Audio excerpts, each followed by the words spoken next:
നമ്മളൊക്കെ ആഘോഷിക്കുന്ന ലോകേഷ് കനകരാജ് സിനിമകൾ എടുത്താൽ ലോകേഷ് കനകരാജിൻ്റെ ഫോർമാറ്റ് ഒന്ന് തന്നെയാണ്. നായകൻ ഒരു പാസ്റ്ററാണ്, നായകൻ വേറെ ഐഡൻറ്റിറ്റിയിൽ എവിടെയോ താമസിക്കുന്നു, പിന്നെ അയാളിലേക്ക് എങ്ങനെ പ്രശ്നങ്ങൾ വരുന്നു, ഇത് തന്നെയാണ് എല്ലാ സിനിമയിലും. അപ്പോൾ മാളികപ്പുറത്തിന് ഏറ്റവും വലിയ അതിലൊരു ഡിവൈൻ ലെയർ കൊടുത്തു. അപ്പോൾ അതാണ് അതിൻ്റെ ഒരു പുതുമ. ശരിക്കും പറഞ്ഞാൽ നമുക്ക് അന്ന് ഒരു സപ്പോർട്ടും കിട്ടിയിട്ടില്ല. ചില ലൊക്കേഷനിലൊക്കെ പോയി രാവിലെ വൈകിട്ട് എന്നിട്ട് കഥ കേൾക്കാമെന്ന് നിർത്തിയിട്ട് ഇപ്പോൾ കേൾക്കുന്നില്ല, പിന്നെ കേൾക്കാൻ തന്നെ വിട്ട സംഭവമൊക്കെയാണ്. ഒരുപാട് ഇൻസൾട്ട് നമ്മൾ അനുഭവിച്ചിട്ടുണ്ട്. ഇതിൽ ഏറ്റവും രസം എന്താ വെച്ചാൽ, ഞാൻ ഒരിക്കലും അച്ഛനെയൊക്കെ സന്തോഷിപ്പിക്കാൻ വേണ്ടി ചെന്നൈയിൽ നിന്ന് വിളിച്ചു പറഞ്ഞു എനിക്ക് അഡ്വാൻസ് കിട്ടി. എന്നിട്ട് എൻ്റെ ഒരു സുഹൃത്തിൻ്റെ ഞാൻ 1 ലക്ഷം രൂപ കടം വാങ്ങിച്ചിട്ട് ഞാൻ വീട്ടിൽ ചെന്ന് അഡ്വാൻസ് കിട്ടിക്കൊണ്ട് കൊടുത്തു. എന്നിട്ട് 4 ദിവസം ഞാൻ തിരിച്ചു പോകുന്നിട്ട് അച്ഛൻ എന്നെ വിളിച്ചിട്ട് പറഞ്ഞു, ഞാൻ നാളെ അക്കൗണ്ടിൽ 1 ലക്ഷം രൂപ ഇടാം, നീ വാങ്ങിച്ച ആൾക്ക് തിരിച്ചു കൊടുത്തത് നിന്റെ അമ്മയൊക്കെ സന്തോഷമുണ്ട്, കുഴപ്പമില്ല അങ്ങനെ ഇരുന്നോട്ട്, അച്ഛന് നിന്റെ മുഖം കണ്ട് അറിയടാന്ന് പറഞ്ഞു. ഈ പറഞ്ഞ പോലെ സിനിമയിലേക്ക് വന്ന ആ ഒരു ജേർണി ഭയങ്കര ഡിഫിക്കൽട്ട് ആയിരുന്നോ? സിനിമയിലേക്ക് വന്ന ജേർണി ഇൻ ദ സെൻസ്, എനിക്ക് സിനിമയുടെ ഒരു ബാക്ക്ഗ്രൗണ്ടും ഇല്ല. കോന്നി പോലെ ഒരു ഗ്രാമത്തിൽ സ്ഥിരം ക്ലീഷേ ഡയലോഗാ ഞാൻ എല്ലാ ഇന്റർവ്യൂലും പറയുന്നത്. അത് അപ്പൊ ഇവിടെ വന്നു കഴിഞ്ഞപ്പം, പക്ഷെ എറണാകുളത്തെ പോലെ ഒരു സിറ്റിയിലേക്ക് എത്തുമ്പോൾ അറിയില്ല ഇവിടെ സിനിമ ഇവിടെയാണ്. സിനിമ കൊച്ചിയിലാണ് ഫോക്കസ് ചെയ്തിരിക്കുന്നത്. അപ്പം ഇൻഫോ പാർക്കിൽ ജോലി കിട്ടിയ സമയത്ത് കോന്നിക്കാർക്ക് സന്തോഷമല്ലേ ഇപ്പൊ? പിന്നെ കോന്നിക്കാർക്ക് എന്ത് അവിടെ കിങ് ആണോ? ചെന്ന് കഴിയുമ്പോൾ സന്തോഷമാണ്, എല്ലാവരും ഓടി വരും. ഭയങ്കര എനിക്കിപ്പോഴും ആഗ്രഹമാണ് അതുപോലെ സ്ഥലത്ത് പോയി ജീവിക്കാൻ. ഞാൻ ഈ സുമതിയോള് പാലക്കാട് ഷൂട്ട് ചെയ്യുമ്പോൾ ഞാൻ എൻജോയ് ചെയ്തു. ഞാൻ ജീവിക്കാൻ ആഗ്രഹിക്കുന്ന ഒരു ഏരിയ അങ്ങനത്തെ. എനിക്ക് ഒരിക്കലും ഒരു സിറ്റി ലൈഫ് അല്ല ഇഷ്ടം. എനിക്കൊരു ഗ്രാമം, അടുത്തൊരു അമ്പലം, ഒരു കുളം, അല്ലെങ്കിൽ വൈകുന്നേരം പോയി ഇരിക്കാൻ പറ്റിയ ഒരു കല്ലിങ്ക്, അങ്ങനെയുള്ള ഒരു സ്ഥലം. അപ്പോൾ അത് പാലക്കാടുണ്ട്, എൻ്റെ കോന്നിയിലും ഉണ്ട്. അപ്പോൾ കോന്നി വിട്ട് ഇവിടേക്ക് വന്നപ്പോൾ എനിക്ക് ഭയങ്കരമായിട്ട് കോന്നി മിസ് ചെയ്യുന്നുണ്ട്. പക്ഷെ മാളികപ്പുറം മുഴുവൻ ഷൂട്ട് ചെയ്തത് അവിടെയാണ്. ഞാൻ അടുത്തൊരു സിനിമ പ്ലാൻ ചെയ്യുന്നുണ്ട്, അവിടെ ഷൂട്ട് ചെയ്യണമെന്ന് പറഞ്ഞിട്ടുണ്ട്. എൻ്റെ ഒരു ഡ്രീം പ്രോജക്റ്റ്. അപ്പം ഡിഫിക്കൽട്ടി ഇൻ ദ സെൻസ്, സിനിമയിലേക്ക് എൻട്രി ചെയ്യാന്ന് പറഞ്ഞാൽ ഡിഫിക്കൽട്ടി തന്നെയാണ്. പ്രത്യേകിച്ച് സിനിമയുടെ ഒരു ബന്ധമില്ലാത്ത ഒരാൾ. എന്നെ സംബന്ധിച്ച് 2013 ഞാൻ ജോലി റിസൈൻ ചെയ്തിട്ട് അന്ന് എഴുതിയ ഒരു 3 സ്ക്രിപ്റ്റ് ഉണ്ടായിരുന്നു. ഈ 3 സ്ക്രിപ്റ്റുമായിട്ട് ഞാൻ പല ലൊക്കേഷനുകളിൽ ചെല്ലും, ആർട്ടിസ്റ്റുകളെ കാണാൻ നോക്കും, മാനേജേഴ്സിനെ കാണും, പ്രൊഡക്ഷൻ കൺട്രോളേഴ്സിനെ കാണും. ശരിക്കും പറഞ്ഞാൽ നമുക്ക് അന്ന് ഒരു സപ്പോർട്ടും കിട്ടിയിട്ടില്ല. ചില ലൊക്കേഷനിലൊക്കെ പോയി രാവിലെ വൈകിട്ട് എന്നിട്ട് കഥ കേൾക്കാമെന്ന് നിർത്തിയിട്ട് ഇപ്പോൾ കേൾക്കുന്നില്ല, പിന്നെ കേൾക്കാൻ തന്നെ വിട്ട സംഭവമൊക്കെയുണ്ട്. ഒരുപാട് ഇൻസൾട്ട് നമ്മൾ അനുഭവിച്ചിട്ടുണ്ട്. ഇൻസൾട്ട് ഇൻ ദ സെൻസ്, ഒരിക്കലും നമ്മൾ അവരുടെ പെർസ്പെക്റ്റീവ് ചിന്തിക്കണം, അവർ തിരക്കായുണ്ടാവാം. നമ്മൾ ചിന്തിക്കുമ്പോൾ നമുക്ക് നമ്മുടെ കാര്യം മാത്രമേ ഉള്ളൂ. ഞാൻ അവരുടെ കണ്ണിൽ കൂടെ നോക്കുകയാണെങ്കിൽ അവർ തിരക്കായുണ്ടെങ്കിൽ എന്നെ കാണാൻ പറ്റാവുന്നത്. പക്ഷെ അങ്ങനെ നടന്ന് ലാസ്റ്റ് 2018 ആയപ്പോഴാണ് കഥകൾ പറയാൻ അവസരം കിട്ടുന്നത്. അങ്ങനെ കഥകൾ പറയുന്നു, അങ്ങനെ ഓരോന്നോരോന്നായിട്ട് ഓണാവാനുള്ള ഒരു സാധ്യത വരുന്നു, മുടങ്ങിപ്പോകുന്നു, വീണ്ടും സാധ്യത വരുന്നു, മുടങ്ങിപ്പോകുന്നു. പക്ഷേ 2021-20 കഥ പറയുന്നത്, കടാവറിൻ്റെ തമിഴിൽ. അമല കഥ കേട്ട് ഇഷ്ടപ്പെട്ട് ചെയ്യാമെന്ന് പറയുന്നു, പ്രൊഡ്യൂസ് ചെയ്യാമെന്ന് പറയുന്നു. 2021 അതിൻ്റെ ഷൂട്ട് തുടങ്ങുന്നു, 2022 റിലീസാവുന്നു. ഇതിനിടയിൽ കടാവർ നടന്നുകൊണ്ടിരിക്കുമ്പോൾ ഞാൻ അതേസമയം തന്നെ ഇവിടെയും ട്രൈ ചെയ്യുകയാണ്. അപ്പോഴാണ് 10ാം വളവിൻ്റെ കഥ പപ്പേട്ടൻ കേൾക്കുന്നത്, നൈറ്റ് ഡ്രൈവിൻ്റെ കഥ വൈശാട്ടൻ കേൾക്കുന്നത്, രണ്ടും ഒരേ സമയം ഓണാവുന്നു. പിന്നെ അവിടെ നിന്ന് ഇങ്ങോട്ട് സിനിമ മാറി. ഞാൻ ആഗ്രഹിച്ച പോലെ സിനിമ കയ്യിലേക്ക് ഒരു മാനിഫെസ്റ്റേഷൻ തന്നെയാണ് സിനിമ. ഇപ്പൊ ഞാൻ ഒരിക്കലും ഒരു ടൈം പീരീഡ് സെറ്റ് ചെയ്തിട്ട് സിനിമയ്ക്ക് വരാൻ പറ്റില്ല. ഇപ്പൊ ഞാൻ ഇപ്പം എന്നെ പോലെ ഒരാളിപ്പോൾ ഇറങ്ങുവാണ്, ഇപ്പം ജോലിയൊക്കെ കളഞ്ഞ് 2025 ഇറങ്ങിയിട്ട് അയാൾ തീരുമാനിക്കുകയാണ് 2026 ഞാൻ സിനിമ ചെയ്തിരിക്കും എന്ന് പറഞ്ഞാൽ ഒരിക്കലും നടക്കാത്തൊരു കാര്യമാണ്. നടക്കുമായിരിക്കും, അത് ഓരോരുത്തരുടെ ഹാർഡ് വർക്കും ടൈമോ ലക്കും ഒക്കെ വെച്ചാണ്. പക്ഷെ ആ ടൈം പീരീഡ് വെച്ച് കഴിഞ്ഞാൽ നമ്മൾ 2026 നടന്നില്ലെങ്കിൽ നമ്മൾ ഡിപ്രഷനിലേക്ക് പോകും. അയ്യോ നടന്നില്ല, 27 നടക്കുമോ? എന്നെ സംബന്ധിച്ച് ഞാൻ 2013 ഇറങ്ങുമ്പം ഞാൻ സ്വപ്നം കണ്ടത് ഒരു 2020-ലോ 2025-ലോ ഞാൻ എന്തായിരിക്കും എന്ന് ഞാൻ അന്നേ ഞാൻ ഡിസൈൻ ചെയ്ത് വെച്ചിട്ടുണ്ട്. ഞാൻ ഇൻ്റർവ്യൂവിൽ ഇരുന്ന് ഇതേപോലെ ഇൻ്റർവ്യൂ പറയുന്നതൊക്കെ ഞാൻ കണ്ണാടിന് മുന്നേ ഞാൻ പ്രാക്ടീസ് ചെയ്തിട്ടുണ്ട്. സിനിമയൊന്നും ചെയ്യുന്നതിന് മുന്നേ ഞാൻ ഒരിക്കലും ഇങ്ങനെ നിൽക്കും, ഞാൻ സ്റ്റേജിൽ കയറി അവാർഡ് വാങ്ങിക്കും എന്നൊക്കെ ഞാൻ അന്നേ ഡ്രീം ചെയ്തിട്ടുണ്ട്. അതിൻ്റെ ടൈം പീരീഡ് ഇല്ല. എന്നെങ്കിലും മരിക്കുന്നതിന് മുമ്പ് ഞാനത് സാധിച്ചിരിക്കുന്നത് മാത്രമേ ഉള്ളൂ. ഇപ്പം എൻ്റെ അടുത്ത് ചാൻസ് ചോദിച്ചു വരുന്നവർ ചിലർ പറയും, ചേട്ടാ ഞാൻ സിനിമയിലേക്ക് ഇറങ്ങിയിട്ട് 1.5 വർഷമായി, എനിക്ക് പറ്റുന്നില്ല ചേട്ടാ, ഞാൻ നിർത്തിയാണ് നിലയ്ക്ക്. ഞാൻ പറയും എനിക്ക് നിർത്തിക്കൊള്ളാൻ പറയും. കാരണം 1.5 കൊല്ലം കൊണ്ട് ഒരാൾക്ക് സിനിമ മടുത്തെങ്കിൽ, അവൻ ട്രൈ ചെയ്യുന്ന മടുത്തെങ്കിൽ അവന് ഒരിക്കലും മുന്നോട്ട് പോകാൻ പറ്റില്ല. എന്നെ സംബന്ധിച്ച് ഞാൻ ഒരു 6-7 വർഷമൊക്കെ ആയപ്പം എന്നെ സംബന്ധിച്ച് ആ സമയത്ത് വരുമാനമില്ല. അന്നും അച്ഛനാണ് എല്ലാം ചെയ്തു തരുന്നത്, അച്ഛൻ്റെ ചിലവിലാണ്. എനിക്കൊരു കുറ്റബോധമില്ലേ? ഇത്രയും വളർന്ന് ജോലിക്ക് പോയിരുന്ന ഞാൻ ജോലിയും കളഞ്ഞിട്ട് അച്ഛന് അമ്മയും, അതായത് എൻ്റെ അമ്മയും വൈഫിനെയും മക്കളെയും നോക്കണം അച്ഛൻ.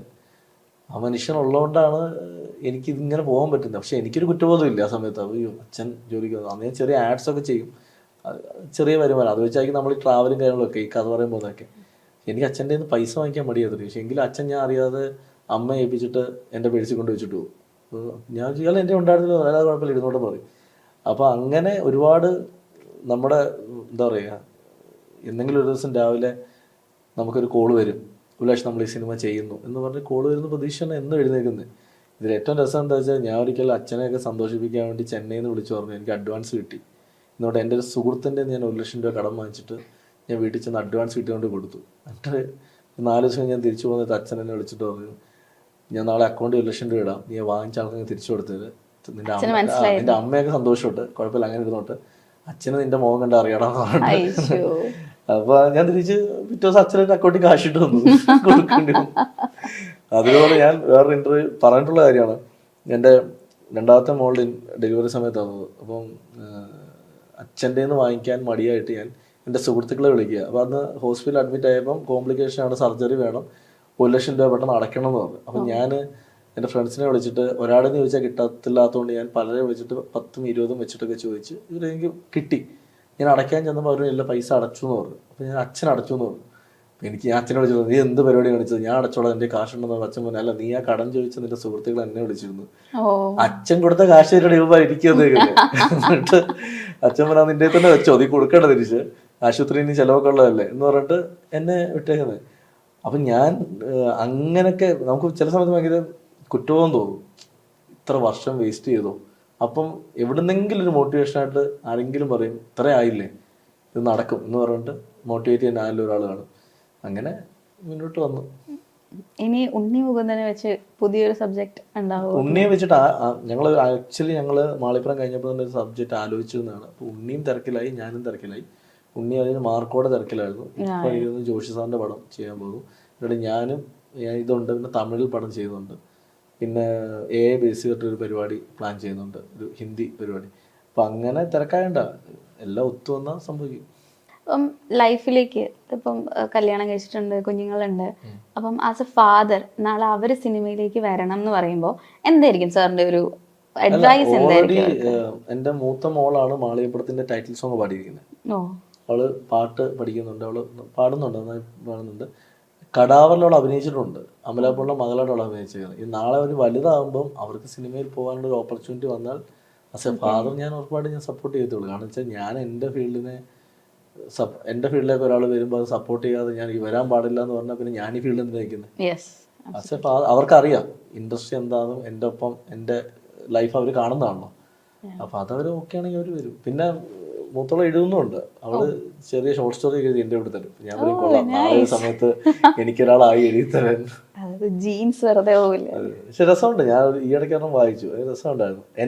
അച്ഛനെ പറ്റി എഴുതിയേക്കുന്ന ഒരു സംഭവം. ഞാൻ പിന്നെ കൊള്ളാമല്ലോ, നന്നായിട്ടുണ്ടെന്ന് തോന്നുന്നു. ഞാൻ ഇപ്പം ഇത് സോഷ്യൽ മീഡിയ ഇടുന്നില്ല, നീ കുറച്ചുകൂടെ എഴുത, എന്നിട്ട് നമുക്ക് ഈ ആഡ് ഇട്ട് തരാന്നൊക്കെ പറഞ്ഞ്. സിനിമയിൽ വരുന്ന പോലെ തന്നെ നിലനിന്ന് പോകാനാണ് ഞാൻ മനസ്സിലാക്കുന്നിടത്തോളം നിലനിന്ന് പോകാനാണ് ഏറ്റവും പാട്. കാരണം ഭയങ്കര കോമ്പറ്റീഷനുള്ള ഒരു ഫീൽഡാണ്. ഓരോ ദിവസവും ആൾക്കാർ പുതിയ പുതിയ സബ്ജക്ട്സ് കണ്ടെത്തി വരികയാണ്. ഇപ്പൊ അത് പോരാഞ്ഞിട്ട് AI ഒരു വലിയ കോമ്പറ്റീഷനാണ്. അപ്പം എന്തായിരിക്കും സ്ക്രിപ്റ്റിലേക്ക് വരണം എന്ന് ആഗ്രഹമുള്ള ഒരാളുടെ അടുത്ത് സാറിന്റെ അഡ്വൈസ് എന്തായിരിക്കും? അല്ല, ഏറ്റവും വലിയ എന്ന് വെച്ചാൽ നമ്മളിനി എന്താ കാണിക്കാനുള്ളത്? നമ്മളെല്ലാം കണ്ടു കഴിഞ്ഞു. ഈ കഥകൾ ഉണ്ടാക്കാന്ന് പറഞ്ഞൊരു ചെറിയ കാര്യമല്ല. നമ്മളെല്ലാ കഥകളും കാണിച്ചു കഴിഞ്ഞു. ഇപ്പം ഞാൻ ഈ കഴിഞ്ഞ ഇടയ്ക്ക് ആരും എൻ്റെ അടുത്ത് സംസാരിച്ചപ്പോൾ എൻ്റെ അടുത്ത് ചോദിച്ചു, ലാലേട്ടൻ മമ്മൂക്ക ഇനി ചെയ്യാൻ എന്ത് വേഷമാണ് ബാക്കിയുള്ളതെന്ന്. നമുക്ക് ചിന്തിച്ചിട്ട് കിട്ടുന്നില്ല. ഞാൻ അപ്പം ചിന്തിച്ചപ്പോൾ ഞാൻ പറഞ്ഞു, എൻ്റെ അറിവിൽ മമ്മൂക്ക എനിക്ക് തോന്നുന്നു ആനപ്പാപ്പാനായിട്ടായിരിക്കും ചെയ്യാത്തത്, ബാക്കിയെല്ലാം പുള്ളി ചെയ്തിട്ടുണ്ടെന്ന് ഞാൻ പറഞ്ഞു. ലാലേട്ടൻ അതുപോലെ ഒരു ക്യാരക്ടറുണ്ട്, അത് മാത്രമേ ബാക്കി എല്ലാം പുള്ളി ചെയ്തിട്ടുണ്ട് എന്ന് പറയുന്ന പോലെയാണ്. നമ്മൾ കഥകൾ ചൂസ് ചെയ്യുമ്പോൾ ഈ കഥകളെല്ലാം കണ്ടിട്ടുണ്ട്. ഇനി ഇതിന്റെ ആകെ ഇതെന്ന് വെച്ചാൽ ഇതിനെ എങ്ങനെ ട്രീറ്റ്മെന്റ് മാറ്റാം. ഡയറക്ടറുടെ പെർസ്പെക്റ്റീവിലും വേണം, റൈറ്റേഴ്സ് പെർസ്പെക്റ്റീവിലും വേണം, ഇതിന്റെ ഒരു ടോട്ടാലിറ്റിയിലും വേണം. അപ്പൊ അത് നമ്മൾ പുതിയതായിട്ട് എന്ത് ക്രിയേറ്റ് ചെയ്ത് ഒരു സാധനം ഓഡിയൻസിന് കൊടുക്കുക, ഓഡിയൻസിന് അത് ഫ്രഷ് ആയിട്ട് ഫീൽ ചെയ്യണം. ചില സിനിമകൾ കാണുമ്പോൾ സ്വാഭാവികമായിട്ടും ഇപ്പം നമുക്ക് ഇപ്പം എൻ്റെ സിനിമകൾ പറയും, ഇപ്പം ഞാൻ മാളികപ്പുറം ചെയ്യുമ്പോൾ സ്വാഭാവികമായിട്ടും അതിൽ കണ്ടേക്കുന്ന പാറ്റേൺ ഓഫ് ഇമോഷൻസ് ഒക്കെ ഉണ്ട്. അച്ഛൻ മരിക്കുന്നു, മകളുടെ ഇമോഷൻ, ഇതൊക്കെ നമ്മൾ ഒരുപാട് കണ്ടിട്ടുണ്ട്. പക്ഷെ അതിനെ നമ്മൾ എങ്ങനെ കറക്റ്റായിട്ട് ഓഡിയൻസിലേക്ക് ഹുക്ക് ചെയ്യാൻ പറ്റും. അപ്പോൾ മാളികപ്പുറത്തിന് ഏറ്റവും വലിയ അതിലൊരു ഡിവൈൻ ലെയർ കൊടുത്തു. അപ്പോൾ അതാണ് അതിൻ്റെ ഒരു പുതുമ. അപ്പോൾ അതേ സമയത്ത് ഒരു അയ്യപ്പനെ മാറ്റി വെച്ചിട്ട് അതൊരു നോർമൽ സിനിമയായിട്ട് നോക്കിയാൽ അതൊരു സാധാരണ സിനിമ. പത്തനംതിട്ട അല്ലെങ്കിൽ ഇപ്പൊ എന്റെ വീട് കോട്ടയവാ, നമുക്ക് ആ ഒരു ഏരിയയിലുള്ള ആൾക്കാർക്ക് അയ്യപ്പൻ ഇസ് ലൈക്ക് നമ്മുടെ വീട്ടിലൊരു മെമ്പറാ. അതെ, അതാണ് ശരിക്കും പറഞ്ഞാൽ ഞാൻ പത്തനംതിട്ട ജീവിക്കുന്ന സമയത്ത് നമ്മുടെ വീട്ടിലൊരു മെമ്പറെ പോലെ അയ്യപ്പൻ. അല്ലാതെ ഒരു ദൈവം എന്നതിനേക്കാൾ ഉപരി നമ്മുടെ ചുറ്റുമുള്ള ആരും ഒരാളാണ്. അതെ, കാല് തട്ടിപ്പോ അതെ അയ്യപ്പ എന്ന് വിളിക്കുന്ന സാധനം. അപ്പൊ ഞാൻ അങ്ങനെ ഒരുപാട് പേരെ കണ്ടിട്ടുണ്ട്. ഇതേപോലെ ഈ കുട്ടിയെ പോലെ തന്നെ ഒരുപാട് പേരെ കണ്ടിട്ടുണ്ട്, ഇങ്ങനത്തെ കുട്ടികൾ. അപ്പം മാളികപ്പുറം എഴുതുമ്പോൾ എനിക്കറിയാം അതിൻ്റെ ക്ലീശ ഒഴിവാക്കാൻ ഏറ്റവും നല്ലൊരു വഴി എന്ന് വെച്ചാൽ അതിൻ്റെ ട്രീറ്റ്മെന്റ് ആണ്. അതെങ്ങനെ നമ്മൾ കൊണ്ടുപോകും എന്നുള്ളത്. സുമതി ചെയ്യുമ്പോഴും നമ്മൾ അത് തന്നെയാണ്, ഒരു സ്ഥിരം യക്ഷിപ്പടത്തിൽ നിന്ന് എങ്ങനെ ഇതിനെ മാറ്റി ട്രീറ്റ് ചെയ്യാം. അതിൽ ഏറ്റവും ഇതെന്ന് വെച്ചാൽ നമ്മൾ യക്ഷിനെ കാണിക്കുന്നില്ല. അതായത് അതൊരു ഹാലൂസിനേഷൻ പോലെയാണ് എല്ലാം കൊടുത്തിരിക്കുന്നത്. ഒന്ന് അവരായിട്ട് തന്നെ ഫീൽ ചെയ്യാം, അല്ലെങ്കിൽ മനസ്സിലുണ്ടായ ഒരു രൂപമായിട്ട് ഫീൽ ചെയ്യാം. അല്ലാതെ ഒരു പ്രോപ്പർ ഫേസ് നമ്മൾ അങ്ങനെ അധികം റിവീൽ ചെയ്തിട്ടില്ല അതിൽ. ഇപ്പം സുമതി 2 പ്ലാൻ ചെയ്യുന്നുണ്ട്. സുമതി 2-ൽ നമ്മൾ ഒരു പക്ഷേ ചിലപ്പോൾ അത് റിവീൽ ചെയ്യുന്ന ഒരു കഥയായിരിക്കും സുമതി 2-ൻ്റെ. അപ്പം ഏറ്റവും ഇവിടെ നിലനിൽക്കണമെന്നുണ്ടെങ്കിൽ should find out something new. അതിനെ ന്യൂ ഇൻ ദ സെൻസ് പുതിയ കഥകളൊന്നും ഇനി ഉണ്ടാക്കാനില്ല. കഥകളൊക്കെ കംപ്ലീറ്റ് ആയി. കഥകളൊക്കെ ഇനി എങ്ങനെ പുതിയ രീതിയിൽ പ്രസന്റ് ചെയ്യാം, അതാണ് ഏറ്റവും കൂടുതൽ. ഇപ്പൊ തമിഴ് സിനിമകൾ നമുക്കറിയാം, പണ്ട് ഒരു കൊമേഴ്ഷ്യൽ മസാല സിനിമയുടെ ഫോർമാറ്റ് എന്താ നമുക്കറിയാം. നായകൻ്റെ ഇൻട്രോ ഒരു ഫൈറ്റ് കാണും, അതൊരു സോങ് കാണും, പിന്നെ നായകൻ്റെ ഫാമിലിയുടെ കുറേ ഇമോഷൻസ്, ഇൻട്രോയിൽ എത്തുമ്പോഴത്തേക്ക് ഒരു പുതിയ വില്ലൻ വരുന്നു, സെക്കൻഡ് ഹാഫ് വില്ലൻ എങ്ങനെ ഫാമിലിനെ. ഇത് തന്നെ എത്രയോ നാളായിട്ട് തമിഴിൽ ഹിറ്റ് സിനിമകൾ ചെയ്യുന്നുണ്ട്. ഹിറ്റ് സിനിമകൾ നമ്മൾ കാണാറുണ്ട്. ഇപ്പം നമ്മളൊക്കെ ആഘോഷിക്കുന്ന ലോകേഷ് കനകരാജ് സിനിമകൾ എടുത്താൽ ലോകേഷ് കനകരാജിൻ്റെ ഫോർമാറ്റ് ഒന്ന് തന്നെയാണ്. അതിനെ ലോകേഷ് എങ്ങനെ ഡിഫറെൻ്റ് ആയിട്ട് പ്രസന്റ് ചെയ്യുന്നു, അതാണ് ഏറ്റവും വലിയ ഇത്. ഞാൻ ലോകേഷിൻ്റെ പടങ്ങളെ കാണുന്ന ഏറ്റവും എന്ന് വെച്ചാൽ നായകൻ ഒരു പാസ്റ്റ് കാണും, നായകൻ വേറെ ഐഡന്റിറ്റിയിൽ എവിടെയോ താമസിക്കുന്നു, പിന്നെ അയാളിലേക്ക് എങ്ങനെ പ്രശ്നങ്ങൾ വരുന്നു. ഇത് തന്നെയാണ് എല്ലാ സിനിമയിലും. പക്ഷേ ഇതിനെ എങ്ങനെ ഡിഫറെൻ്റ് ആയിട്ട് ട്രീറ്റ് ചെയ്യുന്നത് ഭയങ്കര രസമായിട്ടാണ് അവർ ചെയ്യുന്നത്. അത് തന്നെയാണ് പുതുമ എന്ന് പറയുന്നത്. അത് ഈ പറയുന്ന പോലെ അതിൽ മിടുക്കന്മാരാണോ അവർ സർവൈവ് ചെയ്യും, ബാക്കിയുള്ളവർ ഇങ്ങനെ ഇതൊരു യാത്രയാണ്. ആ യാത്ര എവിടെയെങ്കിലൊക്കെ വെച്ച് ഇറങ്ങി പോകേണ്ടി വരും.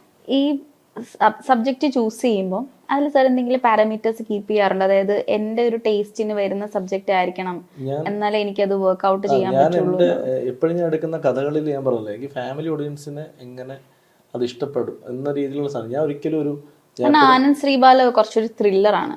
ത്രില്ലറാണെങ്കിലും ഞാൻ ത്രില്ലറാണ് ചെയ്തെങ്കിൽ അതിലും ഒരു ഇമോഷൻ, അമ്മ ഇമോഷനാണ് ആ കഥ പറയുന്നത്.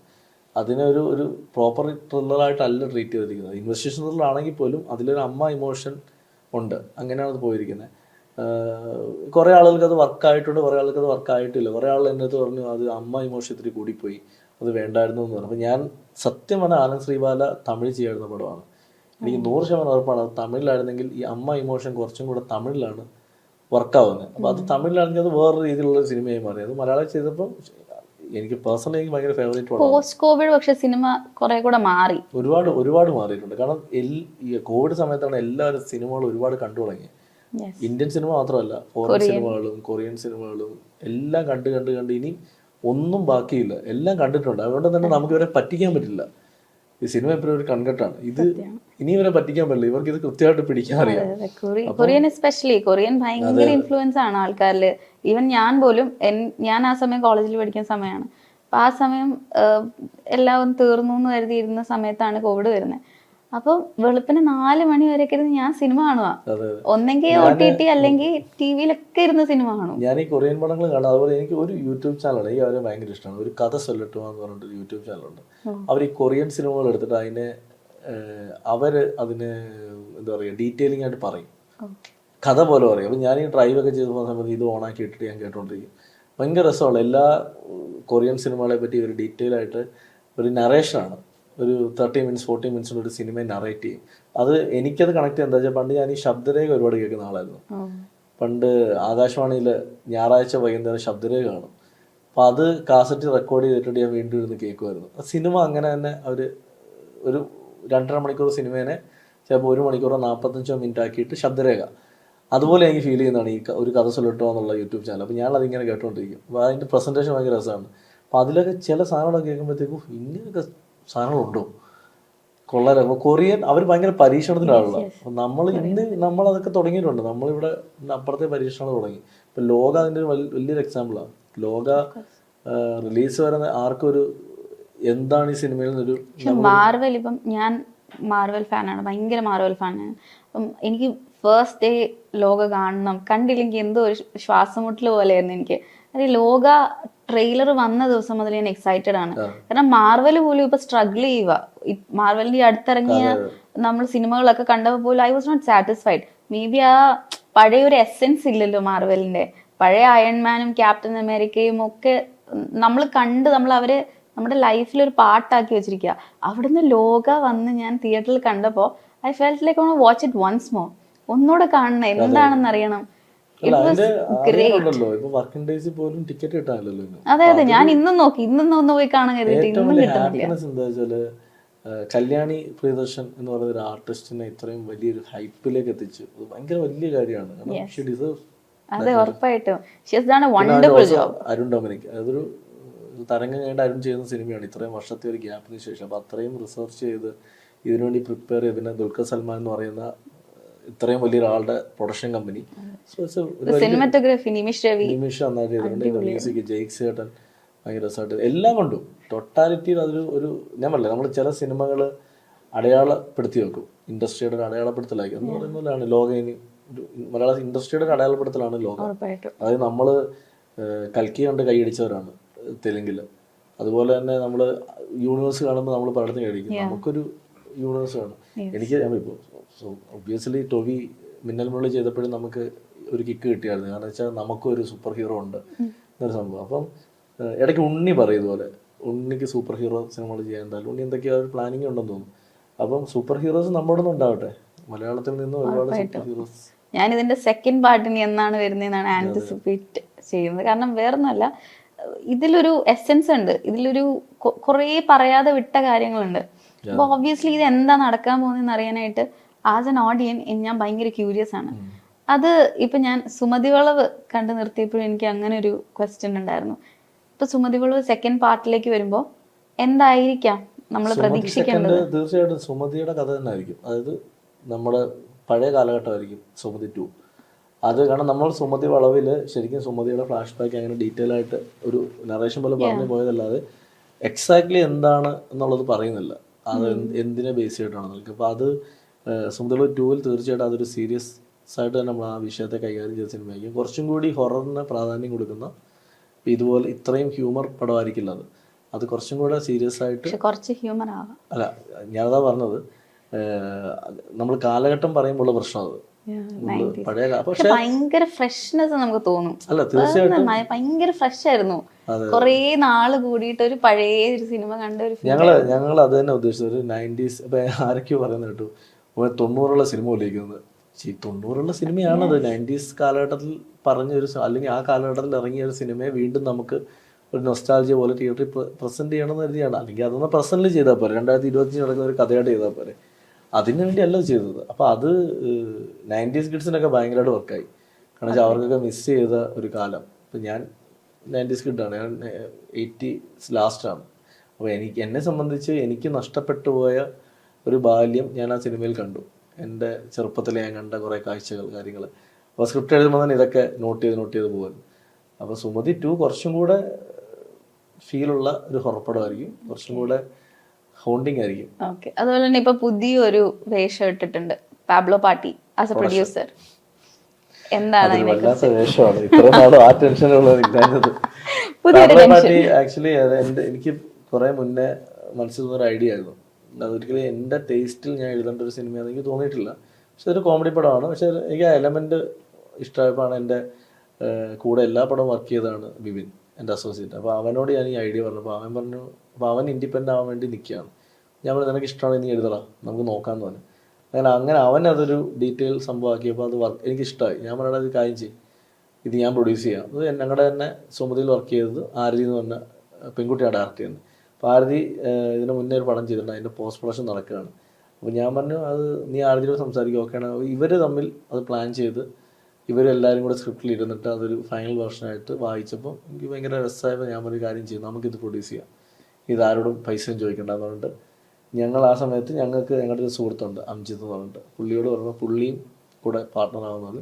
ഓക്കെ. ഇത് ഉർവശി ചേച്ചി വേണം, ഇതിൽ ഉർവശി ചേച്ചി ഇല്ലെങ്കിൽ പടം സംഭവിക്കില്ല. ഉർവശി ചേച്ചിയുടെ ഒരു കഥ പറയുമ്പോൾ ഉർവശി ചേച്ചി ഞാൻ ഭയങ്കര ക്ലോസ് ആണ് ചേച്ചിയായിട്ട്. ചേച്ചി എൻ്റെ അടുത്ത് പറഞ്ഞു എന്നാൽ ഞാനും കൂടെ പ്രൊഡക്ഷനിൽ കൂടണമെന്ന് പറഞ്ഞു. അപ്പോൾ അങ്ങനെ എല്ലാവരോടും വന്നപ്പോഴത്തേക്ക് ആ സിനിമ സംഭവിച്ചു. അപ്പോൾ അപ്പോഴാണ് ഞാൻ സീരിയസ് ആയിട്ടൊരു പ്രൊഡക്ഷൻ കമ്പനിയെ പറ്റി ആലോചിക്കുന്നത്. അങ്ങനെയാണ് ഞാൻ Abhilash Pillai world of cinemas എന്ന് പറഞ്ഞിട്ട് ഞാൻ പ്രൊഡക്ഷൻ കമ്പനി തുടങ്ങുന്നത്. അത് തീർച്ചയായിട്ടും ഈ സിനിമയിലേക്ക് വരാൻ ആഗ്രഹിച്ച് നിൽക്കുന്ന പുതിയ ആളുകൾക്ക് വേണ്ടിയുള്ള കുറേ സിനിമകൾ ചെയ്യാൻ വേണ്ടിയാണ്. സിനിമ മാത്രമായിരിക്കും അതോ? അല്ല, ഇപ്പം എനിക്ക് ആക്ച്വലി ഒരു വെബ് സീരീസിൻ്റെ ഒരു ഓഫർ വന്നിട്ടുണ്ട്. ഞാൻ എന്താ പറയുക വെച്ചാൽ നമ്മൾ ഒന്ന് തുടങ്ങിയിട്ട് മതി, അത് പാബ്ലോ പാട്ടി കഴിയട്ടെ. എല്ലാം കൂടെ എടുത്ത് വെച്ച് കഴിഞ്ഞാൽ അവസാനം അല്ലെങ്കിൽ തന്നെ ഇവിടെ ഇപ്പം ജീവിക്കാൻ പറ്റാത്ത അവസ്ഥയാണ്. അപ്പം പാബ്ലോ പാട്ടി എനിക്ക് ഒരുപാട് പ്രതീക്ഷയുള്ളൊരു എപ്പോഴത്തേക്കായിരിക്കും അത്? ഒക്ടോബർ ഷൂട്ട് സ്റ്റാർട്ട് ചെയ്യും. അടുത്ത വർഷം അടുത്ത വെക്കേഷനിൽ തിയേറ്ററിൽ എത്തിക്കാനുള്ള ഒരു പ്ലാനിലാണ്. ഫൈനൽ ആയിക്കൊണ്ടിരിക്കുകയാണ്. ഇപ്പൊ അത് കൺഫേം ആയിരിക്കുന്നത് ഉർവശി ചേച്ചിയുണ്ട്, ചേച്ചിയുടെ മകള് അതിൽ ഹീറോയിനാണ്. പിന്നെ നമ്മുടെ അപർണ ദാസ്, അനുശ്രീ, സിദ്ദിഖിക്ക, മുകേഷ് ചേട്ടൻ, തമിഴിൽ നിന്നൊരു മെയിൻ ഹീറോ പടത്തിൽ വരും, അത് ക്യാമിയോ ആയിട്ട് വരുന്നുണ്ട്. പിന്നെ ഇപ്പോഴത്തെ ന്യൂജനിലുള്ള കുറേ കോമഡി പിള്ളേർ ഒരുപാട് പേരുണ്ട്. അതിന്റെ ഒരു ഫൈനൽ പരിപാടി പുറത്ത് വിടാറായിട്ടില്ല. പിന്നെ ഗോവിന്ദ് GP അഭിനയിക്കുന്നുണ്ട്. ഗോപിക ഇതിലില്ല. പിന്നെ സൈജു ചേട്ടനുണ്ട്, സൈജു ഗ്രൂപ്പുണ്ട്. ഗോപികയും GP ഒരുമിച്ച് നിങ്ങൾ ഒരു സിനിമയിൽ കൊണ്ടുവരില്ല? ഞാൻ പറയാം എപ്പോഴും ഒരു കുടുംബത്തിൽ നിന്ന് ഒരാൾ മതി, കാരണം പെട്ടിയെടുക്കാറുള്ള വേണമല്ലോ. അങ്ങനെയല്ല, അവർക്ക് രണ്ടുപേരും കൂടെ ചെയ്യാൻ പറ്റുന്ന ഒരു സാധനം എന്ന് ഉറപ്പായിട്ടും ചെയ്യും. എനിക്ക് ഭയങ്കര സന്തോഷമാണ്. കാരണം നമ്മുടെ കൂടെ ഉള്ളവരല്ലേ, അവരെ ശരിക്കും ഒരുമിച്ച് സ്ക്രീനിൽ കാണാൻ ആഗ്രഹിക്കുന്നുണ്ട് എല്ലാവരും. ചിലപ്പോൾ അത് സംഭവിക്കും. ഇപ്പം ശരിക്കും ഈ അഭിലാഷ് പിള്ള പ്രൊഡക്ഷൻസ് വരുമ്പോഴത്തേക്ക് ഒരുപാട് ആൾക്കാർക്ക് ഒരു പുതിയ ഡോർ ഓപ്പൺ ആവുകയാണ്, ഒരു വൺ മോർ പ്രൊഡക്ഷൻ ഹൗസ് ഒന്ന് അപ്രോച്ച് ചെയ്യാനായിട്ട്. എങ്ങനത്തെ സബ്ജക്ട്സ് ആയിരിക്കാം കൂടുതൽ താല്പര്യം? പറഞ്ഞ സാറിന് താല്പര്യം ഫാമിലി ഓറിയന്റഡ് ഫിലിംസ്? പ്രൊഡ്യൂസ് ചെയ്യുന്ന പടത്തിൽ ഒരിക്കലും എൻ്റെ ഇഷ്ടത്തിനുള്ള സിനിമയല്ല. എനിക്ക് ഇപ്പം നമ്മുടെ കഥ പറയാൻ പറ്റുന്ന ഒരു റൈറ്റർ ഒരു കഥ പറയുമ്പോൾ അത് അയാളുടെ കോൺഫിഡൻസ് വെച്ച് നമ്മൾ അളക്കുന്നത്. അയാൾ ആ സബ്ജക്റ്റിൽ എത്ര കോൺഫിഡൻസ് ആണ്, അല്ലെങ്കിൽ ആ സബ്ജക്റ്റ് കേൾക്കുമ്പോൾ നമുക്കൊരു ഐഡിയ കിട്ടും. അത് ത്രില്ലറാവാം, മാസാവാം, ഫാമിലി ആവാം, എന്തും ആവാം. അപ്പം അതിൽ ഇപ്പം നമുക്ക് അഫോർഡ് ചെയ്യാൻ പറ്റുന്ന ഒരു ബഡ്ജറ്റിലുള്ളൊരു സിനിമയാണെങ്കിൽ നമ്മൾ അപ്രോച്ച് ചെയ്താൽ നമുക്ക് ഡേറ്റ് കിട്ടുന്ന ആർട്ടിസ്റ്റുകൾ ഉണ്ടെങ്കിൽ നമ്മളത് ഉറപ്പായിട്ടും ചെയ്യും. അത് എൻ്റെ ടേസ്റ്റ് എന്നുള്ളതല്ല. ആ സിനിമയ്ക്കൊരു ഒരു ബിസിനസ് ആസ്പെക്റ്റ് നോക്കുവാണെങ്കിൽ ആ സിനിമ തിയേറ്ററിൽ വന്നാൽ ഓക്കെ ഇത് സക്സസ് ആവാൻ സാധ്യത ഉണ്ടെന്ന് ഒരു 50% തോന്നിയാൽ മതി സിനിമ ചെയ്യാൻ. പിന്നെ ആർക്കും വരാം, അങ്ങനെ ഇന്ന ഫിൽട്രേഷൻ ഒന്നുമില്ല, ആർക്കും വന്ന് കഥ പറയാം. സുമതി വളവിനകത്ത് എനിക്ക് സ്പെസിഫിക്കലി എടുത്തു പറയേണ്ട കാര്യം, ഞാൻ വിട്ടുപോയതാ, നമ്മുടെ ഗോകുൽ സുരേഷ് ഒരുപാട് നാൾക്ക് ശേഷം നല്ലൊരു ക്യാരക്ടർ ഗോകുൽ ചെയ്തിരുന്നു. പഴയ സുരേഷ് ഗോപി സാറിനെ ഓർമ്മപ്പെടുത്തുന്ന രീതിയിലുള്ള മാനറിസംസും വളരെ ബ്യൂട്ടിഫുള്ളി അദ്ദേഹം ആ പെർഫോമൻസ് ചെയ്തിട്ടുണ്ടായിരുന്നു. ആൻഡ് അങ്ങനെ ഞങ്ങൾക്ക് അങ്ങനെ ഒരു ക്യാരക്ടറിനെ തന്നതിന് തന്നെ ഗോകുൽ അത് ചെയ്യാൻ ഞങ്ങൾ ലാസ്റ്റ് മൊമെന്റാണ് ഗോകുലോട് അപ്രോച്ച് ചെയ്തത്. അപ്പോൾ ഗോകുൽ അത് ചെയ്യാൻ ഓക്കെ പറഞ്ഞപ്പോൾ തന്നെ എനിക്കത് ഭയങ്കര ഉറപ്പായിരുന്നു ഗോകുൽ അത് ഭയങ്കര തകർക്കുന്നു. പക്ഷെ ഗോകുലിൻ്റെ ഒരു അപ്പിയറൻസ് എന്താവും, ഗോകുൽ മിലിറ്ററിക്കാരനാണല്ലോ. ഗോകുൽ ഫസ്റ്റ് ഡേ ഈ ഷൂട്ടിന് അന്ന് വന്ന് ഇറങ്ങുമ്പം ശരിക്കും സുരേഷിനെ വന്ന് ഇറങ്ങുന്ന ഒരു ഫീൽ ചെയ്തു. മുണ്ടൊക്കെ എടുത്ത് ഭയങ്കര ആ ഒരു ചീക്കും ഓറയും ഒക്കെ. അത് കണ്ടപ്പോൾ ഞാൻ അന്ന് ലൊക്കേഷൻ വെച്ച് ഞാൻ ഗോകുലോട് പറഞ്ഞു, ഗോകുലെ നിന്നെ വെച്ചൊരു മാസ് പടം ചെയ്താൽ കൊള്ളാം. അപ്പോൾ ഗോകുലിനടുത്തോണ്ട് ചേട്ടൻ പ്ലാൻ ചെയ്യും. എനിക്കൊരു ആഗ്രഹമുണ്ട് അവനെ വെച്ചൊരു മാസ് പടം. കാരണം ഇങ്ങനെയൊക്കെയാണ് ആർട്ടിസ്റ്റുകൾ വലുതാവുന്നത്. തീർച്ചയായിട്ടും അവനെ ഇഷ്ടമുള്ള ഒരു വലിയ ഓഡിയൻസ് ഇവിടെ ഉണ്ട് ഗോകുലിന്. കാരണം ഈ പടം ഇറങ്ങിക്കഴിഞ്ഞപ്പോൾ ഒരുപാട് പേരേക്ക് മെസ്സേജ് കിട്ടും ഗോകുൽ അടിപൊളിയായിരുന്നു. അതുപോലെ കുറേ ഇപ്പം ഇതിൽ തന്നെ കുറേ ഇപ്പം മുകേഷിൻ്റെ മകൻ ശ്രാവൺ അഭിനയിച്ചിട്ടുണ്ട് വില്ലനായിട്ട്, സിദ്ധാർത്ഥയുടെ അഭിനയിച്ചിട്ടുണ്ട്. അപ്പോൾ കുറേ ആർട്ടിസ്റ്റുകളുടെ അല്ലെങ്കിൽ ടെക്നീഷ്യന്മാരുടെ മക്കൾ ചെയ്തിട്ടുണ്ട്. അർജുൻ അഭിനയിച്ചിട്ടുണ്ട്. അപ്പം എനിക്കിതിൽ ഈ ഗോകുലിൻ്റെ കേസിൽ എനിക്ക് തോന്നുന്നു ഈ കൂട്ടത്തിൽ ഏറ്റവും കൂടുതൽ അപ്രീസിയേഷൻ വന്ന ഗോകുലിനാണ്. അവനുള്ളത് വളരെ കുറച്ചാണ്, പക്ഷെ ഉള്ള അത്ര ഏരിയയിൽ അവൻ നന്നായിട്ടുണ്ട്. എല്ലായിടത്തും സുരേഷേട്ടനെ ഫീൽ ചെയ്തു. അപ്പോൾ ഇവനിപ്പോൾ ആ കല്യാണ വീട്ടിലെ സീനിലൊക്കെ പോകുമ്പോൾ നിൽക്കുമ്പോൾ കറക്റ്റ് സുരേഷേട്ടൻ നിൽക്കുന്നൊരു പറയുന്നുണ്ട്. അപ്പം സുരേഷേട്ടൻ തന്നെ മെസ്സേജ് ഇട്ടു, സുരേഷേട്ടാ ഗോകുലിനെ പറ്റി എല്ലാവരും പറഞ്ഞു. സുരേഷ് മൂളല ശരി, അപ്പോൾ ഞാൻ ഗോകുൽ അച്ഛനൊന്ന് മൂളിയിട്ടുണ്ട്. പക്ഷെ ഭയങ്കര സപ്പോർട്ടാണ് സുരേഷേട്ടനാണെങ്കിലും. ഞാൻ പറഞ്ഞില്ല, ഇപ്പം നമുക്കൊരു പ്രശ്നം ഉണ്ടായാൽ നമ്മൾ വിഷമിച്ചിരിക്കുമ്പം ഇങ്ങോട്ട് വരുന്നൊരു മെസ്സേജ് ഉണ്ട്, എന്തുകൊണ്ട് എന്ന് ചോദിച്ചിട്ട് അതിലൊന്ന് സുരേഷേട്ടൻ ഭയങ്കരമായിട്ട് സപ്പോർട്ട് ചെയ്ത ഒരാളാണ് സുരേഷ്. അത് ഞാൻ പറഞ്ഞില്ല, ഇവരൊക്കെ ഉള്ളതുകൊണ്ടാണ് ഇതൊക്കെ സംഭവിച്ചുകൊണ്ടിരിക്കുന്നത്. അത് ഗോകുല് പടത്തിലേക്ക് വന്നപ്പം എനിക്ക് ഏറ്റവും സന്തോഷം, നമ്മൾ ഏറ്റവും കൂടുതൽ ഇഷ്ടപ്പെടുന്ന ആളുടെ മകൻ പിന്നെ കഴിവുള്ള ഒരു നടൻ. അപ്പോൾ ഉറപ്പായിട്ടും അത് ഇനിയും എനിക്ക് ഉറപ്പാണ് ഗോകുലൊക്കെ ഇൻഡസ്ട്രി ഞെട്ടിക്കുന്നുള്ള ഒരു ഉറപ്പാണ്. എല്ലാവർക്കും ഒരു അവസരം വരും. ആ അവസരത്തിൽ അതിൽ ഏറ്റവും വലിയ ഉദാഹരണമാണ് ഈ ലോകയിൽ കല്യാണി പ്രിയദർശൻ. കല്യാണി എത്രയോ പടങ്ങൾ ചെയ്തിട്ട് ഈ ഒരു സിനിമയിലൂടെ വേറെ സ്റ്റാർഡത്തിലേക്ക് മാറിയില്ലേ. ഗുഡ്. Really good. അപ്പോൾ ഇനി വരാൻ പോകുന്ന സിനിമ വരുന്നത് ഇപ്പം ഷൂട്ട് തുടങ്ങാൻ പോകുന്നത് ചൊട്ടാനി ലക്ഷ്മിക്കുട്ടി മോഹനന്റെ പടം. പാബ്ലോ പാട്ടി ഷൂട്ട് തുടങ്ങുന്നു. ഞാൻ ഡയറക്റ്റ് ചെയ്യുന്നൊരു പടത്തിന്റെ പ്ലാനിങ് നടക്കുകയാണ്. ഡിസംബർ അല്ലെങ്കിൽ ജനുവരിയിലൊക്കെ അത് ചെയ്യണമെന്നുണ്ട്. പിന്നെ തമിഴിലൊരു പടം വിശാലിനെ വെച്ചിട്ടൊരു പടം ഓൾമോസ്റ്റ് അതിങ്ങനെ ഫൈനൽ സ്റ്റേജിലാണ്. പിന്നെ കുറേ കഥകൾ പറഞ്ഞ് എല്ലാം ഇങ്ങനെ ഓൺ ഗോയിങ് പ്രോസസ്സാണ്. അപ്പോൾ അത് എപ്പോൾ നടക്കും, ഏതാണ് നടക്കുന്നത് ഒന്നും അറിയാം. എന്നെ സംബന്ധിച്ച് എപ്പോഴും എൻ്റെ ലൈഫിൽ സംഭവിച്ചതെന്നൊക്കെ മാജിക്കാണ്. ഞാൻ വിചാരിച്ച പോലെ അല്ല കാര്യങ്ങൾ. ഞാൻ ഇന്ന പടം തുടങ്ങും എന്ന് ആലോചിച്ചിരിക്കുമ്പോൾ ഇതൊന്നും ബന്ധമില്ലാത്തൊരു പടം പെട്ടെന്ന് ഓണാവും. അപ്പോൾ ഞാൻ ഇതിപ്പോൾ ഇതുവഴി ഒന്ന് ഓണായിരിക്കും. ഇത് മുന്നേ എപ്പോഴെങ്കിലും കഥ പറഞ്ഞിട്ടായിരിക്കും എന്നാൽ പറ്റി ഇത് ഓക്കെ എന്നാൽ ഇത് തുടങ്ങിയേക്കാം എന്നിട്ട് അതിലേക്ക് പോകും. അപ്പം അങ്ങനെ വന്നതാണ് ആനശ്രീബാല. ശരിക്കും മാളികപ്പുറം കഴിഞ്ഞപ്പോൾ അടുത്ത പടം ഞങ്ങൾ പ്ലാൻ ചെയ്ത് ഞാനും വിഷ്ണുവായിട്ട് തന്നെയാണ് പടം ചെയ്യാതിരിക്കുന്ന സമയത്താണ് പെട്ടെന്നാണ് ആ പടം ഓണാവുന്നത്. ഇതുപോലെ ആൻ്റെ അച്ഛനെ വിളിച്ച് പറയുന്ന ഒരു പടം ചെയ്യണം വിഷ്ണു, അത് വിനയസാനമായ വിഷ്ണു. അപ്പം അങ്ങനെ വിഷ്ണുവായിട്ട് സംസാരിക്കുന്നു. വിഷ്ണുവിനോട് ഞാൻ പറയുന്നത് ഇങ്ങനെ ഒരു സബ്ജക്റ്റാണ് എന്ന് പറയുമ്പോഴത്തേക്ക് അവനും അത് ഇഷ്ടപ്പെടുന്നു. പെട്ടെന്ന് ആ സാധനം എഴുതി നമ്മൾ ഷൂട്ട് ചെയ്യാൻ തീരുമാനിച്ചു പോവാണ്. ഏറ്റവും രസം എന്താ വെച്ചാൽ ഇതേ അർജുനത്തിനാണ് അതിലും വെച്ചത്. അപ്പോൾ അർജുൻ നമുക്ക് ഇത് കഴിഞ്ഞിട്ട് അത് തുടങ്ങാൻ ചേട്ടാന്ന് പറഞ്ഞിട്ട് പിന്നെ ആനന്ദ് ലൊക്കേഷനിലായിരുന്നു സുമതിലവരുടെ ഡിസ്കഷൻ മുഴുവൻ നടന്നത്. അപ്പൊ അടുത്ത ട്രാവൽ എങ്ങോട്ടാ സാറിന്റെ യാത്രകൾ ഒരുപാട് ഇഷ്ടമാണ്. ഞാൻ പറയാം നോർത്തിലേക്ക് ഒരു യാത്ര വീണ്ടും പോയാൽ കൊള്ളാൻ വലിയ ആഗ്രഹമുണ്ട്. ഇപ്പോഴത്തെ സാഹചര്യം വീട്ടിലെ അച്ഛൻ്റെ ഇങ്ങനത്തെ ഒരു അവസ്ഥകളോടാണ് പോകാൻ പറ്റാതെ. പക്ഷെ ഞാൻ ഓണം കഴിഞ്ഞാൽ മിക്കവാറും ഒരു മുങ്ങും ഇവിടുന്ന് ഒരു 1 വീക്ക്. ബൈ റോഡാണോ അതോ? ഇല്ല, ഞാൻ ബൈ റോഡ് പോകാൻ ആഗ്രഹമുണ്ട്. പക്ഷെ എന്താ പ്രശ്നം വെച്ചാൽ ഈ നോർത്തിലേക്ക് കയറി കഴിഞ്ഞാൽ പിന്നെ അറിയാമല്ലോ.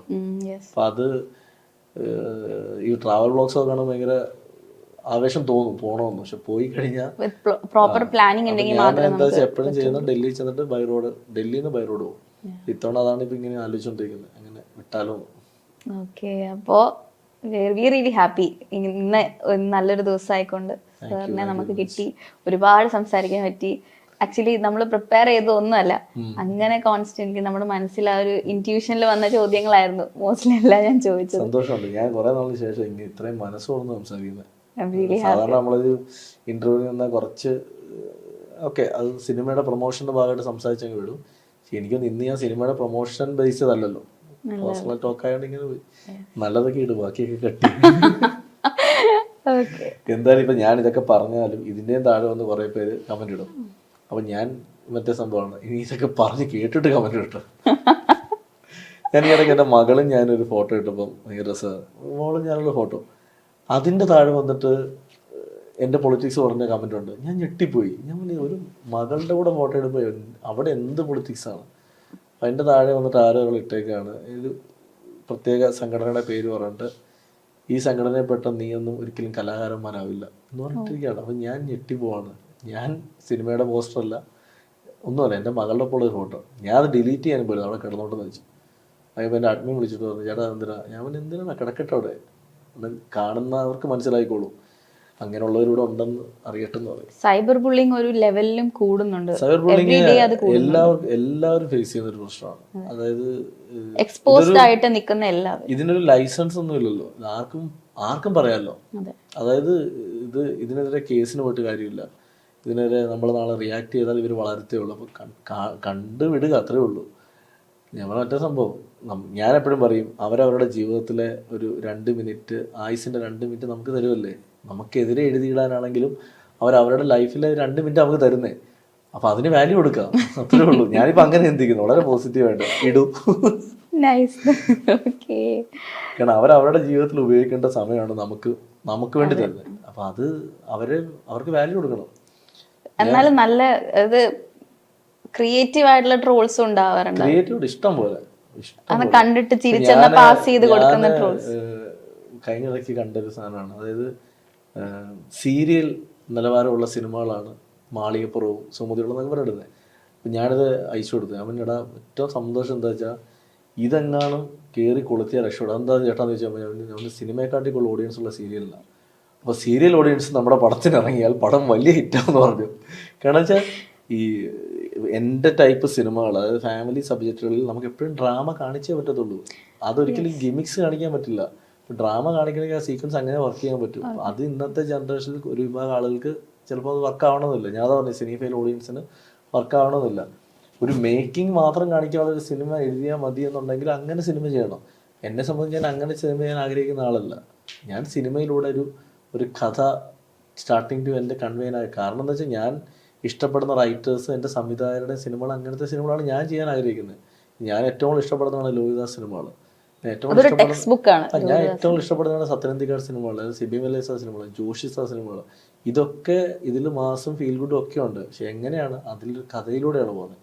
അല്ലാതെ സ്റ്റാർട്ടിങ് ടു എൻ്റെ മേക്കിങ്ങിന് മാത്രം ഒരു സിനിമ. ഇതിൽ കഥയൊന്നുമില്ല, പക്ഷെ കിടിലം മേക്കിംഗ് ആണ് എന്ന് പറയുന്നൊരു സിനിമ ചെയ്യാൻ എനിക്ക് താല്പര്യമില്ല. കാരണം അങ്ങനെ നമ്മുടെ ആവശ്യമില്ലല്ലോ.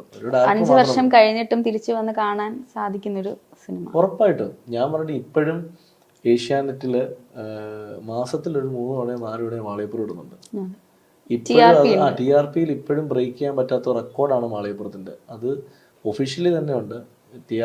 മാളികപ്പുറത്തിനാണ് ഏറ്റവും കൂടുതൽ TRP റേറ്റിംഗിൽ ഏറ്റവും കൂടുതലുള്ള ആ ഫിഗർ ഞങ്ങളുടേതാണ്. അതിന് കാരണം റിപ്പീറ്റ് ഓഡിയൻസ് ഉണ്ട്. കാരണം ഈ വീട്ടിൽ നിന്ന് അമ്മമാരൊക്കെ തന്നെ വീണ്ടും ഇതുണ്ട്. നമുക്ക് തന്നെ ടാഗ് വരും ഇൻസ്റ്റയിൽ, വാച്ചിങ് മാളികപ്പുറം എന്നുകൊണ്ട് വരും. ഭയങ്കര സന്തോഷം ഇത് കാണുമ്പോഴത്തേക്ക്. കൊള്ളാലോ. എനിക്ക് ഏറ്റവും കൂടുതൽ സന്തോഷം വന്ന ഏതോ ഒരു ദിവസം, ഒരു പ്രത്യേക ദിവസം, വിഷുവിനാണ്, ഏതോ ഒരു ദിവസം ഒരേ സമയം 3 ചാനലിൽ എൻ്റെ പടം ഓടുക. അതായത് ഒരു ചാനലിൽ 4 പടം. അതായത് ഒരു ചാനലിൽ മാളികപ്പുറം, ഒരു ചാനലിൽ നൈറ്റ് ഡ്രൈവ്, 10ാം വളവ്, ആനന്ദ് ശ്രീമാല, 4 ചാനലിൽ ഓടുന്ന ഒരേ സമയം. അപ്പം ഞാൻ അതിൻ്റെ സ്ക്രീൻഷോട്ട് എടുത്തിട്ട്, ഫോട്ടോ എടുത്തിട്ട് ഞാൻ പോസ്റ്റ് ഇട്ടു. ഇതിന് വല്ലാത്ത ഭാഗ്യമാണ്. പണ്ട് നമ്മൾ ദൂരദർശനിലോ അല്ലെങ്കിൽ ഏഷ്യാനിലൊക്കെ സിനിമ കാണുമ്പം എന്തെങ്കിലും നമ്മുടെ ഒരു സിനിമ ഇവിടെ വരുമെന്ന് നമ്മൾ ആഗ്രഹിച്ചിരുന്നു. ഇന്ന് ഒരു വിശേഷ ദിവസം ഒരേ സമയം 4 ചാനലിൽ ഓടുന്നു നമ്മുടെ സിനിമ. അതൊരു വല്ലാത്തൊരു ഭാഗ്യമായിരുന്നു. അത് എനിക്ക് ഭയങ്കര സന്തോഷമുള്ളൊരു മൊമെന്റ്. ചില നല്ല മൊമെന്റ്സ് എന്ന് പറയത്തില്ലേ, ആക്സിഡന്റലി സംഭവിച്ചാവാം ഈ ചാനലൊക്കെ ഒരേ സമയം വന്നത്. പക്ഷെ അത് എന്നെ സംബന്ധിച്ച് എനിക്ക് ഓസ്കാർ കിട്ടിയ തുല്യമാണ്. ഒരേ സമയം നമ്മുടെ പടം ഇത് കാണുക പല സ്ഥലത്തായിട്ട്. അത് ഭയങ്കര സന്തോഷം. മതിയില്ല, ആവശ്യത്തിൽ കൂടുതൽ തള്ളി മറന്നില്ല. 4 മാസമായിട്ട് വീട്ടിലിരിക്കുക. വാ.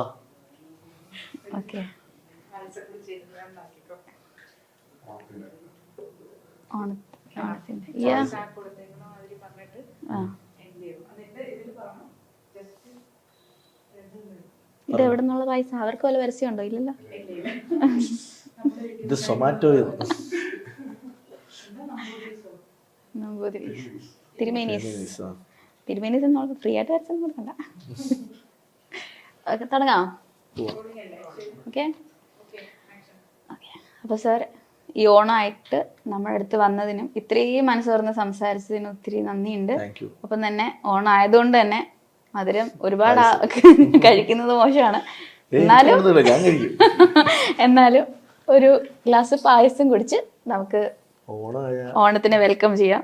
അതെ, എന്തായാലും ഒരുപാട് സന്തോഷം ഇന്റർവ്യൂവിന് വിളിച്ചതിന്. അപ്പം നിങ്ങൾക്കും ഓണാശംസകൾ.